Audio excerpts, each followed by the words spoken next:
Baiklah, masih kembali lagi di contoh soal mengenai BPJS Ketenagakerjaan dan BPJS Kesehatan.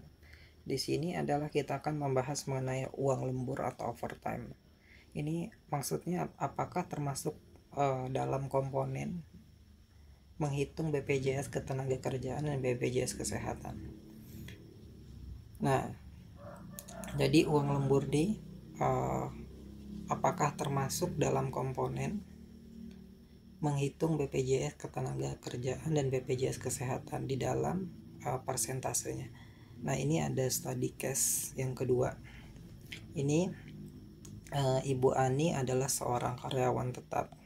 Ini penerima upah di perusahaan PT Maju Mundur dengan jabatan sebagai staf keuangan. Ini adapun upah atau gaji yang diterima Ibu Ani periode Mei 2023 sebesar Rp6.500.000. Selain itu, Ibu Ani juga mendapatkan tunjangan komunikasi sebesar Rp100.000.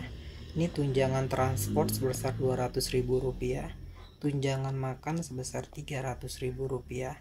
Nah, diinformasikan nih, Ibu Ani mendapat uang lembur atau overtime periode Mei 2023 sebesar Rp550.000. Nah, selain itu juga Ibu Ani mendapat tunjangan berupa BPJS Ketenagakerjaan dan BPJS Kesehatan. Ini yang ditanggung oleh perusahaan dan ditanggung oleh karyawan. Nah, untuk biaya PPh pasal 21 ini dihitung menggunakan metode gross.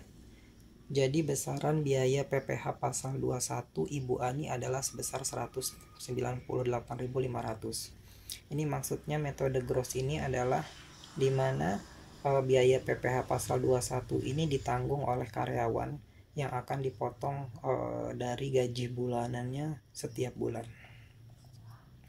Nah, dari informasi di atas, hitunglah gaji yang diterima Ibu Ani periode Mei 2023. Ini nama karyawannya, Ibu Ani. Ini statusnya adalah karyawan tetap. Ini gaji periode Mei 2023. Ini adalah gaji pokoknya Ibu Ani Rp6.500.000. Nah, tunjangan yang Ibu Ani dapat adalah tunjangan komunikasi sebesar Rp100.000, tunjangan transport sebesar Rp200.000, tunjangan uang makan adalah sebesar Rp300.000. Nah, jadi total tunjangannya Ibu Ani adalah Rp600.000. Nah, total gaji dan tunjangan Ibu Ani itu adalah Rp7.100.000. Nah, di sini ada lembur overtime. Uang lemburnya Ibu Ani adalah sebesar Rp550.000. Jadi total gaji, tunjangan, dan overtime Ibu Ani adalah Rp7.650.000.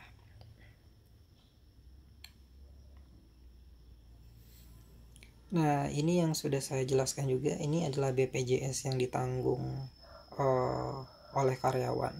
Ini jaminan pensiun atau JPN itu 3%, di mana 2%-nya ditanggung oleh perusahaan dan 1%-nya ditanggung oleh karyawan.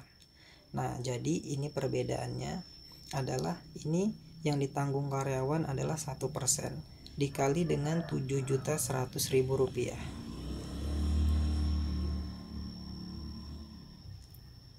Hasilnya adalah Rp71.000.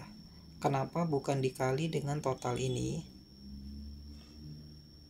Karena sebagai dasar pengali dari BPJS adalah sifatnya adalah yang bersifat tetap dan nominalnya tidak berubah. Maksudnya apa? Yang contoh gaji pokok setiap bulan dibayarkan perusahaan adalah sebesar Rp6.500.000. Kemudian seperti tunjangan komunikasi, transport, dan makan ini dibayar perusahaan setiap bulannya rutin sebesar masing-masing Rp100, Rp200, dan Rp300.000.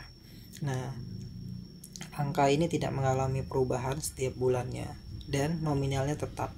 Sedangkan di sini uang lembur ini adalah uang yang memang didapat ini nominalnya yang tidak pasti dan setiap bulannya belum tentu kita terima. Nah, jadi ini tidak boleh menjadi dasar pengali dari BPJS yang ditanggung oleh karyawan, baik itu ditanggung karyawan maupun ditanggung perusahaan. Jadi teman-teman tidak boleh mengalihkan 1% ini dari total gaji, tunjangan, dan plus overtime. Jadi yang dikalikan 1% ini adalah 7.100.000, yaitu terdiri dari gaji pokok dan tunjangan. Karena yang dikali ini adalah yang bersifat tetap, yang dibayar setiap bulan rutin. Kemudian ini batas upah minimumnya adalah 9.559.600. Ini diatur di PP nomor 45 tahun 2015. Nah, jadi Bu Ani ini adalah batas upah minimumnya masih di bawah 9.559.600 rupiah. Jadi tarifnya masih menggunakan 7.100.000 rupiah. Nah, kemudian ini JHT, jaminan hari tua. Ini ditanggung perusahaan itu 3,7%, ditanggung karyawan adalah 2%. Jadi ini 2% dikali dengan 7.100.000 rupiah. Nah, ingat ya teman-teman, ini hanya dikali dengan total gaji pokok dan tunjangan. Saya ulangi lagi. Jadi total jaminan hari tuanya adalah sebesar 142.000 rupiah. Nah, kemudian jaminan kematian ini ini 3% ya. Nah, ini 3%, 2% ditanggung oleh perusahaan dan 1% ditanggung oleh karyawan. Jadi ini 1% dikali dengan 7.100.000 rupiah. Ini sama dikali di sini. Totalnya adalah 71.000 rupiah. Kemudian jaminan kesehatan atau JKN ini 5%. Ditanggung perusahaan 4% dan ditanggung karyawan adalah 1%. Jadi ini adalah 1% dikali 7.100.000 rupiah. Jadi nominalnya adalah 71.000 rupiah. Nah, ini adalah batas upah minimumnya diatur di PP nomor 64 tahun 2020. Ini adalah sebesar 12 juta rupiah.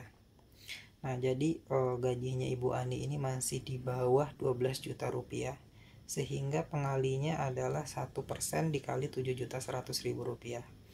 Lain halnya apabila gajinya Ibu Ani ini melebihi ya, di atas 12 juta rupiah, maka dasar pengalinya adalah 12 juta rupiah.